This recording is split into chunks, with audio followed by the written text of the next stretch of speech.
ನನ್ನ ವೈಫ್ ಬಿಂದು. ಸೊ ನಾವು ಇದೇ ಊರವರು ಹೊಸಕೋಟೆ. ಸೊ ಫಸ್ಟ್ ನಮಗೆ ಶ್ರೇಯಸ್ ಬಗ್ಗೆ ಅಷ್ಟು ಐಡಿಯಾ ಇರಲಿಲ್ಲ, ಬಟ್ ಜಸ್ಟ್ ಹೇಳಿದ್ರು ಒಂದು 2-3 ಜನ ಈ ಥರ ಶ್ರೇಯಸ್ ಅಲ್ಲಿ ಚೆನ್ನಾಗಿ ನೋಡ್ತಾರೆ ಅಂತ. ಬಟ್ ಎಕ್ಸ್ಪೀರಿಯನ್ಸ್ ವೈಸ್ ಯಾರನ್ನೂ ಹೇಳಿರಲಿಲ್ಲ. ಸೊ ನಾನು ಎಲ್ಲರ ಥರನೇ ಫಸ್ಟ್ ಗೂಗಲ್ ಮಾಡಿದೆ, ರಿವ್ಯೂಸ್ ನೋಡಿದೆ. So most of the reviews good ಆಗೇನೆ ಇತ್ತು. ಐ ಮೀನ್ ಗುಡ್ ಅನ್ನೋದಕ್ಕಿಂತ ಗ್ರೇಟ್ ಆಗಿತ್ತು. ಅದರಲ್ಲಿ 1-2 ನೆಗೆಟಿವ್ ರಿವ್ಯೂಸ್ ಇರುತ್ತೆ, but most of the reviews ಚೆನ್ನಾಗಿತ್ತು. ಸೊ ಸರಿ, ಓಕೆ, ಬಂದು ನೋಡೋಣ ಫಸ್ಟು. ಜಸ್ಟ್ ಫಸ್ಟ್ ಈ ಥರ ಕನ್ಫರ್ಮೇಷನ್ ಮಾಡಿಸ್ಕೊಳ್ಳೋದಕ್ಕೋಸ್ಕರನೇ ಫಸ್ಟ್ ಬಂದು ನೋಡಿದ್ವಿ.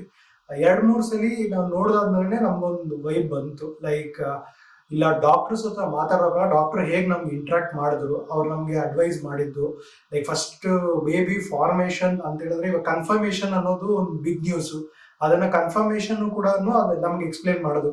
ಇಲ್ಲಿ ಈ ತರ ಫಸ್ಟ್ ಬೇಬಿ ಫಾರ್ಮ್ ಆದ್ರೇನೆ ಕರೆಕ್ಟಾಗಿ ಇದು ಫಾರ್ಮ್ ಆದಂಗೆ. ಒಂದೊಂದು ಟೈಮ್ ಫೇಕ್ ಅದನ್ನು ಕನ್ಫರ್ಮ್ ಆಗ್ಬೋದು.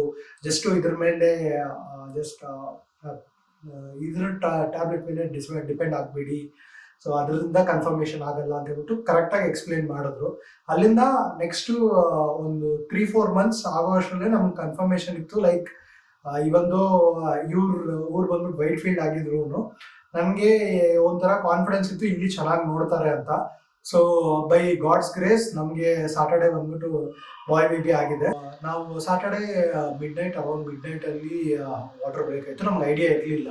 ಸೊ ನನಗೊಂದು ಐಡಿಯಾ ಆಯಿತು, ಇಲ್ಲಿ 24/7 ಓಪನ್ ಇರುತ್ತೆ ಶ್ರೇಯಸ್ಸು ಅಂತ. ಮಿಡ್ ನೈಟಲ್ಲಿ ಬಂದು ಕ್ಲೋಸ್ ಆಗಿತ್ತು. ಆ್ಯಕ್ಚುಲಿ ನಾವೆಲ್ಲೋ ಏನಕ್ಕಪ್ಪ 24/7 ಕ್ಲೋಸ್ ಆಗಿದೆ ಅಂತ ಹೇಳಿದ್ರು. ಬಟ್ ಇಮಿಡಿಯೇಟಾಗಿ ಜಸ್ಟ್ ಫೋನ್ ಮಾಡಿದ್ವಿ. ಫೋನ್ ಮಾಡಿದ ತಕ್ಷಣ ನರ್ಸ್ ಫೋನ್ ಎತ್ತಿದ್ರು, ಇಲ್ಲ ಅದು ಲಾಕ್ ಹಾಕಿರೋದು, ಜಸ್ಟ್ ಯಾರೂ ಇವತ್ತಿಲ್ಲ ಅನಿಮಲ್ಸ್ ಬರಬಾರ್ದು ಅಂತ. ಬಟ್ ಇಮಿಡಿಯೇಟಾಗಿ ಓಪನ್ ಮಾಡಿದ್ರು. ಇಮಿಡಿಯೇಟಾಗಿ ಚೆಕ್ ಮಾಡಿ ಈ ಥರ ವಾಟರ್ ಬ್ರೇಕ್ ಆಗಿದೆ, ಇಮಿಡಿಯೇಟಾಗಿ ಅಡ್ಮಿಟ್ ಮಾಡಬೇಕು ಅಂತ ಹೇಳಿದ್ರು.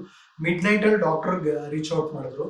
ರೀಚ್ ಔಟ್ ಮಾಡಿ ಇಮಿಡಿಯೇಟಾಗಿ ಮಾರ್ನಿಂಗ್ ಡಾಕ್ಟರ್ ಎಲ್ಲ ಚೆಕ್ ಮಾಡಿ ಅದಾದಮೇಲೆ ಹೇಳಿದ್ರು ಈ ಥರ ಸ್ವಲ್ಪ ಬೇಬಿ ವೇಟ್ ಕಡಿಮೆ ಇದೆ, ಸೊ ಚೆಕ್ ಮಾಡ್ತೀವಿ, ಅಕಾರ್ಡಿಂಗ್ಲಿ ನಾವು ಮಾಡ್ತೀವಿ ಅಂತ ಹೇಳಿದ್ರು. ಸೊ ಬೇಬಿ ವೇಟ್ ಚೆಕ್ ಮಾಡೋದಾದ್ಮೇಲೆ ಆ್ಯಕ್ಚುಲಿ ಏನಂತ ಹೇಳಿದ್ರೆ ಬೇಬಿ ವೇಟ್ ಕಡಿಮೆ ಇರೋದ್ರಿಂದ so probably less chances of normal delivery, ಸಿಸೇರಿಯನ್ನೇ ಮಾಡಬಹುದು ಅಂತ ಹೇಳಿದ್ರು. ಬಟ್ ಅವರು ಚೆಕ್ ಮಾಡಿದಾದ್ಮೇಲೆ ಇಲ್ಲ, ಬೇಬಿ ವೇಟ್ ಕಡಿಮೆ ಇದ್ರೂ ನಾರ್ಮಲ್ ಡೆಲಿವರಿಗೆ ನಾವು ಟ್ರೈ ಮಾಡ್ಬೋದು ಅಂತ ಹೇಳಿದ್ರು. ಸೊ ಅದರಿಂದ ನಮ್ಗೆ ಅವರೇನೆ ನಾರ್ಮಲ್ ಡೆಲಿವರಿ ಟ್ರೈ ಮಾಡ್ಬೋದು ಅಂತ ಹೇಳಿ ನಾರ್ಮಲ್ ಡೆಲಿವರಿ ನಮ್ಗೆ ಮಾಡಿಸ್ಕೊಟ್ಟಿದ್ದಾರೆ. So thank you for that doctors. Baby weight ಕಡಿಮೆ ಇದ್ರು ಮಕ್ಕಳು ಡಾಕ್ಟರ್ನು ಚೆನ್ನಾಗಿ ನೋಡಿದ್ರು. ಇವಾಗೂ ಬಂದು ನೋಡ್ತಾ ಇದ್ದಾರೆ. ವೆಯ್ಟ್ ಆಗುತ್ತೆ, ನಾರ್ಮಲ್ ಆಗಿದೆ ಅಂತಿಲ್ಲ